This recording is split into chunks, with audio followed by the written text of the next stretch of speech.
என்ன பார்க்க போறோம்னா, ஹெவன்லி டி இன்ஸ்ட்ரக்டர் அப்படின்ற மானுவல்ல சாப்டர் 3 தான் பார்க்க போறோம். வாங்க பார்க்கலாம். அவன வாங்கடா வந்து கொல்லுங்க அப்படின்னு சொல்லிட்டு மெர்மன் மேன்ஸும் வந்து கொன்னுகிட்டு இருக்கானுங்க. ஹெவன்லி டீமனும் ஓ அப்படியா, என்னை நீங்களாம் டச் பண்ணவே இனி 1000 வருஷம் ஆகும்டா உங்களுக்கு. உன் ஃப்ரெண்ட்ஸை கொன்னனால என்னைய பழி வாங்கி வந்திருக்கியா? நீலாம் ஹியூமன் மாதிரி பண்ணுறது எனக்கு ரொம்ப பிடிக்கவே இல்லை. அவர் ஒரு பவர் மாதிரி கேதர் பண்ணுறாப்புல. என்னன்னு பார்த்தா செயின் டீமன் ஃப்ளாஸ் டெஸ்ட்ராய்ஸ். இதை நான் ஆஃப்டர் 50 இயர்ஸ் கட்ட பண்ணுறேன். அது போய் அங்கேருந்து எல்லாத்தையுமே அடிச்சு கொண்டுருது. யாரா இதை பண்ணது? பார்க்கியான்சான் நீயா? இவன் ஒரு ரேங்க்லெஸ் பிளேயர் ஆச்சே. இம்பாசிபிள் அப்படின்னு சொல்லிட்டு அங்கே இருக்கிறவங்களா பார்த்துட்டு இருக்காங்க. அப்படின்னு சொல்லிட்டு கீழே இருந்து பெரிய மெர்மன் ஒன்று வெளியே வந்துடுது. நீ நல்லாவே பெருமைப்பட்டுக்க, ஏன்னா நான் உன்னை முழுசாவே விடுறேன் அப்படின்னு சொல்லிட்டு அவர் அடிக்க வரும்போது அவரால் தொட முடியல.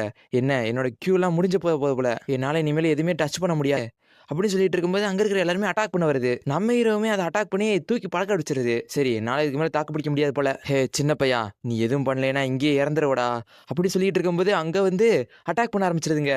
நம்ம ஹீரோவும் அழுதுகிட்டு என்னங்க நான் பண்ண போறேன். அதுவும் அங்கிருந்த இடத்தெல்லாம் அழிச்சிட்டு நம்ம ஹீரோவை வந்து எத்த வரும்போது ஹெவன்லி டிமன் வந்து தப்பிச்சு கூட்டு போயிடாரு. ஹே, அது ஸ்ட்ராங்காக தான் தெரியும், இருந்தாலும் அதோட எலும்புலாம் ரொம்பவே வீக்காக இருக்கும். அதுலேயும் அந்த காலர் பன் வந்து ரொம்பவே வீக்காக இருக்கும். போய் உதடா போடா அப்படின்னு சொல்லிட்டு அவரும் அடிச்சு பத்தி விட்டுக்கிட்டு இருக்காப்புல. அவனும் அங்கே போயிட்டு நான் எதுவுமே பண்ண வரல, பின்னாடி இருந்த அந்த வயசான வந்து என்னைய தள்ளி விட்டியான். நீ க்ளோஸ் ரேஞ்சில் இருக்க, உன்னோட எல்போவை வச்சு நான்லாம் எப்படி பண்ண முடியும், இதை என்னடா பேசிக்கிட்டு இருக்க அப்படின்னு சொல்லி நம்ம ஹீரோவும் கத்திக்கிட்டு இருக்கான். சரி, எதா இருந்தாலும் ஃபர்ஸ்ட் முன்னாடி பாரு, அதுக்கடுத்து பார்த்துக்கலாம். சரி, நான் இதுக்கு மேலே எதை பற்றி கவலைப்பட போகிறது கிடையாது அப்படின்னு சொல்லிட்டு நம்ம ஹீரோ முன்னாடி பார்க்கலாம். ஒரே ஒரு அப்பர் கட்டை விட்டுட்டு எல்போவை வச்சு டக்குன்னு ஒரு அடித கீழே முடிச்சது கடை. ஹீரோ பயங்கரமாக பயந்துக்கிட்டே இருக்க. எதுக்கு பயந்துக்கிட்டு இருக்க? நீ இதை கொன்னா மட்டும்தான் நீ சர்வைவ் ஆக முடியும், இல்லைன்னா அது தேடி பிடிச்சி உன்னை கொள்ள ஆரம்பிச்சிடும். நீ இதை கொன்று உன் ஃப்ரெண்ட்ஸுக்கு ஹெல்ப் பண்ணு அப்படின்ட்டு எல்லாத்தையும் பார்க்கும்போது எல்லாருமே பயங்கரமாக சண்டை போட்டுட்டு இருக்காங்க. சரி, இதை நான் பண்ணி தான் ஆகணும் அப்படின்னு சொல்லும் போதே அவங்க அப்பா அம்மா எல்லாருமே ஞாபகம் வருது. இதுதான் காரணம் எல்லாத்துக்குமே. ஹியான்டா ஹாஸ்பிட்டல் இருக்கிறதுக்கும் இதுதான் காரணம். நம்ம ஹீரோவும் அதை கொண்டுறியான். சரி, நீங்கள் இப்போ கொண்டனால உங்களுக்கு ரிவார்டா நீங்கள் அவேக்ன் ஆகிறீங்க. அதோட போர்ல யாராலையும் பார்க்க முடியாத, கேட்க மட்டும் முடியற சிறப்பு திறமை வருது. சாப்டர் 4 தான் பார்க்க போறோம், வாங்க பார்க்கலாம். அதுக்கு முன்னாடி சேனலை சப்ஸ்கிரைப் பண்ணிக்கோங்க. போன சாப்டர்ல இது வரைக்கும் பார்த்துருந்தோம்னா நம்ம ஹீரோவும் அவேக் ஆன பிறகு எனக்கு என்ன பவர் கிடைச்சிருக்கு? என்னது கேட்கறதா? அறிவுரைகளை கேட்கறதா? ஆமா, நம்ம ஹீரோக்கு அறிவுரைகளை கேட்கிற பவர் தான் கிடைச்சிருக்கு. இந்த மாதிரி ஒரு குப்பை பவர் தான் எனக்கு கிடைக்கணுமா? நாங்க இனிமேல் ஃபாலோ கூட பண்ண முடியாது, அது உண்மை. இந்த மான்ஸ்டர்லாம் ஏன் பி ரேங்க் கேட்டுக்குள்ளே இருக்கு? எல்லாரும் திரும்பி வாங்க, இந்த இடத்த நம்ம தப்பாக மெஷர் பண்ணிட்டோம். இது ஒன்றும் பி ரேங்க் கேட்டு கிடையாது, அதனால எல்லாரும் திரும்பி போயிடலாம். நம்ம எல்லாரும் திரும்பி போய் ஆகணும், ஏன்னா இதை பற்றி நமக்கு எதுவுமே தெரியாது. அதுங்க திரும்பி நம்மளை வந்து அட்டாக் பண்ணலாம். சரி, இன்ஜுரி ஆனவங்களெல்லாம் கூப்பிட்டுக்கிட்டு திரும்பி எல்லாரும் வாங்க அப்படின்னு சொல்கிறாங்க.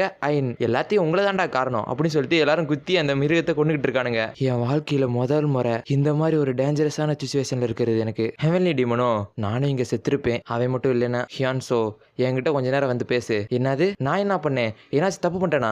எல்லாரும் போர்ட்டல்ல இருந்து ரிட்டர்ன் ஆயிட்டு இருக்காங்க. என்னைய பனிஷ் பண்ற மாதிரி நான் எதுவுமே பண்ணலையானா? இன்னைக்கு இறந்த எல்லாத்துக்கும் நம்ம அசோசியேஷன் நல்லாவே பேமெண்ட் பண்ணிடுவாங்க, அவங்க எல்லாத்தையும் காப்பாத்திப்பாங்க. அதோட அவங்களுக்காண்டி நம்ம கொஞ்ச நேரம் ப்ரே பண்ணுப்போம். இது ரொம்ப கடுப்பா இருக்கு. அசோசியேஷன் இது காரணமா பெரிய ஹண்டரை மட்டும் தான் சொல்லுவானுங்க, ஆனா எங்களுக்கே இன்னைக்கு கஷ்டமா தான் இருந்துச்சு. இன்னைக்கு நமக்கெல்லாம் ஒரு நியூ அவேக்னட் கிடைச்சிருக்காரு, அவருக்கு எல்லாரும் கை தட்டி அவருக்கு நன்றி செலுத்துங்க. எப்படி அவன் கண்டுபிடிச்சியான் அப்படின்னு சொல்லிட்டு நம்ம ஹீரோ பார்த்துட்டு இருக்கும்போது அவேக்னடா அப்படின்னு சொல்லிட்டு எல்லாருமே கை தட்டிட்டு இருக்காங்க.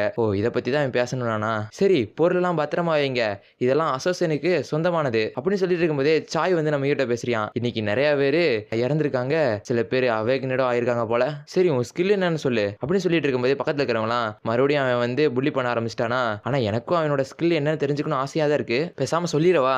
அறிவுரை கேட்கறது அப்படின்னு சொன்னா என்னது அறிவுரை கேட்குதா அப்படின்னு சொல்லி அவங்களுக்கு விழுந்து விழுந்து சிரிக்கிற மாதிரி நம்ம ஹீரோக்கு தோணுது. வேணாம் சொல்ல வேணாம். ஹெவன்லி டீமனும் இந்த ஸ்கில் முன்னாடி கிடைச்சதுக்கு நீ வருத்தப்படலையே தம்பி அப்படின்னு சொல்லிட்டு இருக்க. சும்மா இரியா அப்படின்னு நம்ம ஹீரோ சொல்லும்போது என்ன அமைதியா இருக்கவா? உனக்கு ஸ்கில் கிடைச்ச பிறகு நீ என்ன பைத்தியமா மாறிட்டியா?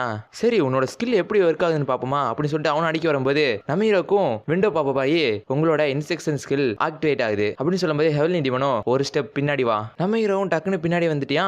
உங்களுக்கு கேட்கிற திறன் நல்லாவே கூடி இருக்கு, அதோட உங்களை அட்டாக் பண்ற பவர் வந்து 15% உங்களுக்கு அதிகரிச்சிருக்கு. நீ என்ன சண்டை போடணும்னு ஆசைப்படுறியா அப்படின்னு சொல்லிட்டு அவனும் அடிக்க வரும்போது ரைசிங் ரைஸ் அப்படின்னு சொல்லிட்டு ஒரு ஸ்கில் வந்து உங்க மண்டைக்குள்ள பதியுது அப்படின்னு சொல்லும்போது டைம்லாம் ஸ்லோ ஆகுது. அப்படியே உள்ள இருந்து வெளியே வந்தவனையே சரி அப்படின்னு சொல்லிட்டு நம்ம ஹீரோவும் அந்த அட்டாக்கை மறுபடியும் ரீப்ளேஸ் பண்ணி காட்டுறான். லெஃப்டி ரசிங் ரஸ், ரைட்டிங் ரசிங் ரஸ் அப்படின்னு சொல்லிட்டு டக்கு டக்குன்னு அவனை அடிச்சு பறக்க விட்டுறான். அவன் ஆர்மரும் பறந்துருது.